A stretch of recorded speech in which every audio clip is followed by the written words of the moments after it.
Hey, it's Dr. Karen Tang, and today we are covering a topic so many of you asked me to talk about: hysterectomies.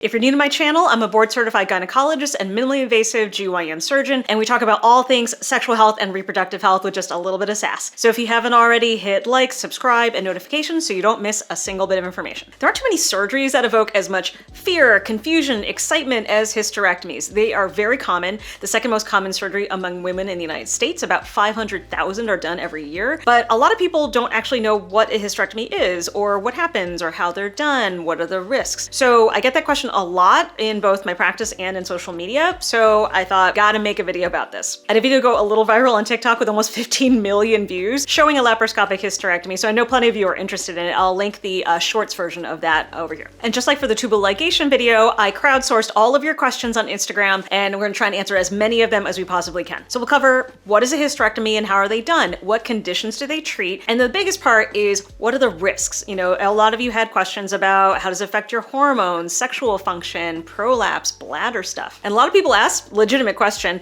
if I'm done with my uterus, I hate having my period, I don't want any kids anymore, why can't I just yeet the uterus and just get rid of it? So we'll cover that at the end. So first, what is a hysterectomy and how do we do it? So take a look at my video again if you want to see the actual steps, but in general, hysterectomy means surgery to remove the uterus. It does not mean the ovaries. That's myth number one. A lot of people hear hysterectomy and they think immediately taking ovaries out, causing menopause-like symptoms. So when we say hysterectomy, we are only talking about your uterus. We imply the cervix as well, because the cervix is just the opening part of the uterus and is usually removed with it. Nowadays, we also take out your tubes because the tubes are connected and they're only good for getting you pregnant. Obviously, after hysterectomy, you're not going to try and get pregnant. So we take out the tubes because, as we talked about in the tubal ligation video, check that out as well, taking out your tubes actually drops your ovarian cancer risk. So it's sort of a bonus. Why leave them there? This brings up the topic of the terminology, because a lot of people will say things like, I want a partial hysterectomy, or I had a partial hysterectomy. That's not actually a medical term. We don't use that nomenclature. It doesn't really mean anything to us. So usually when people say partial hysterectomy, what they mean is, I want you to take the uterus but leave my ovaries. That actually is implied in the hysterectomy. We don't actually mean the ovaries at all anyway.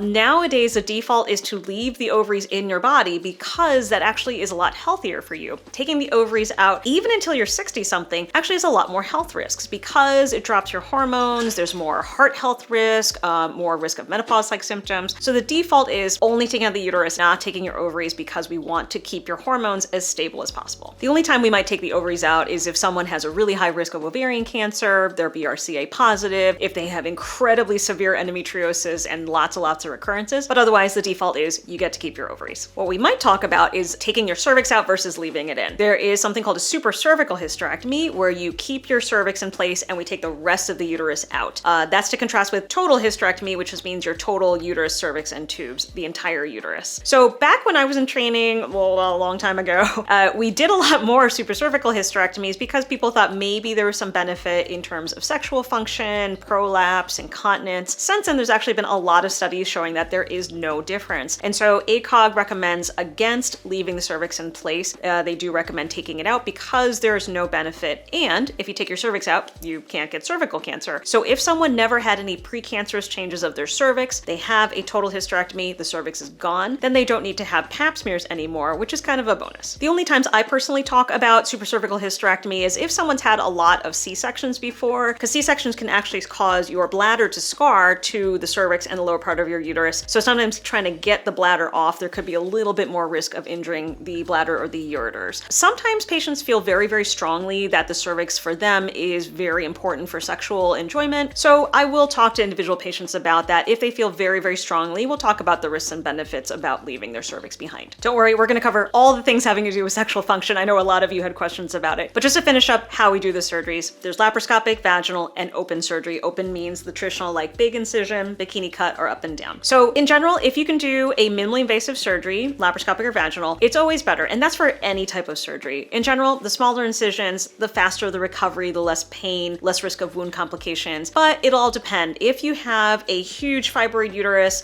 it's not going to be possible to take it out through tiny, tiny incisions. So a lot of it depends on your anatomy and also your surgeon's experience. Some surgeons are more experienced at one type of surgery than another. So you're going to have a consultation. It's going to be based on a lot of things. If you don't feel comfortable with what your doctor's offering you, you can always get second or third opinions from doctors who have different specializations. So you may see a minimally invasive surgeon or a vaginal surgeon and see what they can offer and try and find the right fit for you. Next, what conditions is a hysterectomy used to treat? And here I have to interject because I get a lot of questions on social media. Can I just get a hysterectomy because I'm over having periods, or I don't want to have kids anymore? Can't you just eat the uterus? So unfortunately, you do have to have a medical diagnosis. It can't just be because you don't want to have periods anymore or you're done with having kids. So first, for insurance purposes, an insurance company will never cover hysterectomy unless there's an actual medical diagnosis. And the other is it's a liability for us as surgeons if you don't have a technical medical indication to do a surgery, take an organ out when there are less invasive alternatives. So in general, we say if you don't want to have kids anymore, we can do a sterilization. If you don't want to have periods anymore, there are lots of different medical ways that we can make a period disappear. So you don't jump right to taking the whole organ out because, as we'll talk about, there's definitely a lot more risk with hysterectomy than all these other methods. So what are indications for hysterectomy? In general, the most common ones are treatment of fibroids, adenomyosis, which is basically endometriosis of the uterine muscle, or things like severe gender dysphoria for someone who is transgender or non-binary, who has a lot of dysphoric feelings around having a uterus or experiencing any sort of period bleeding. A hysterectomy sometimes is done as part of pelvic organ prolapse treatment if the uterus is falling out. Sometimes we don't find something structurally wrong with the uterus, but the patient's having a ton of crazy bleeding, lots of pain with periods, and those count as well. Finally, most rare if someone is at high risk for things like uterine cancer. Next, what are the risks of surgery? Now, any surgery, we have to run through a whole long litany of risks,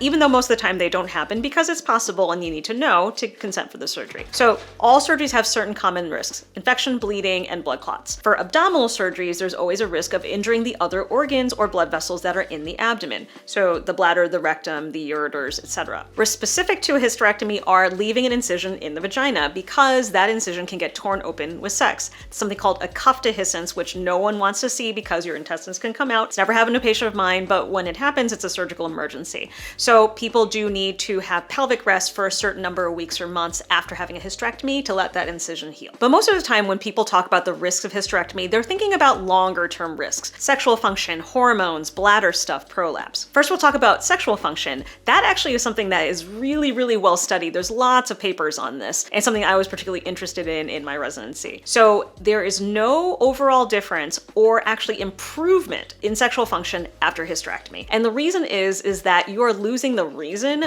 for the hysterectomy, the pain, the bleeding, the fibroids, the adenomyosis that was causing problems with sex. Now that's gone. And so a lot of people after hysterectomy actually notice that sexual function and enjoyment is better than it was before surgery. Next, prolapse and incontinence. Can your vagina and your bladder drop after hysterectomy, or can you develop leaking of urine? This one's a little bit more unclear, but overall there is no strong evidence that there is a major risk after hysterectomy. It's a little bit muddied water because some people do hysterectomy because they have prolapse, and so that's the reason they had the hysterectomy. Those patients do have a slightly higher risk, but that's because they already had weakness of the pelvic support structure, so they're a little bit different. And also in the past, when people did a hysterectomy, they would take out the ovaries and then the patient would be in menopause. Menopause is a significant increased risk for prolapse and incontinence, so suddenly plunging you into menopause did increase your risk. So overall, if you're keeping your ovaries, if you don't already have existing prolapse or incontinence, your risk is pretty low. In fact, I've been doing this for 15 years. I've never had a patient get prolapse or incontinence after hysterectomy. Hormone health. So interestingly, even if you leave the ovaries in place, people who have a hysterectomy do have overall an earlier age of onset of menopause compared with people who didn't have a hysterectomy. Now, this is sort of the chicken or the egg. It doesn't necessarily mean that the hysterectomies cause the earlier menopause. It could be that people who needed a hysterectomy for some reason are more prone to having early menopause, but we are not quite sure why. So patients who have a hysterectomy, we are detaching your ovaries from your uterus. So there is a little bit of a disruption in the blood flow to the ovary, even though they get plenty of blood from their normal blood vessels. So maybe it's from that, we don't know. But in general, we do tell people there's a little bit of an increased risk that you might go through menopause a little earlier. There is also associated increased risk of cardiovascular disease because people who are in menopause have a little bit of a higher risk of cardiovascular issues. Finally, what's the recovery like after hysterectomy? Again, it's going to depend on the type of surgery you had. Laparoscopic vaginal, faster recovery. Open surgery, longer recovery. I'm a laparoscopic surgeon. I send all my patients home the same day. I've done that for more than 15 years. If you are young, you are overall healthy, you don't have other medical medical problems, so you tend to do really well after these surgeries. So again, your doctor's going to have to counsel you on strategies to make sure that your recovery is smooth and easy as it possibly can be. The longest part of the recovery is waiting to resume sexual activity. So because of the risk of the cuff dehiscence or tearing open the vaginal incision, for laparoscopic surgery, we tend to say 8 weeks of pelvic rest. So nothing in the vagina, penetration, toys, anything. So that's all I have for today. I'm sure you have lots of questions. If so, leave them in the comments. I'll answer as many as I can. And if we need to make follow-up videos, we definitely will. And I'm always open to suggestions for future topics to cover. So as always, like, subscribe, hit notifications, and I'll see you next time. Bye.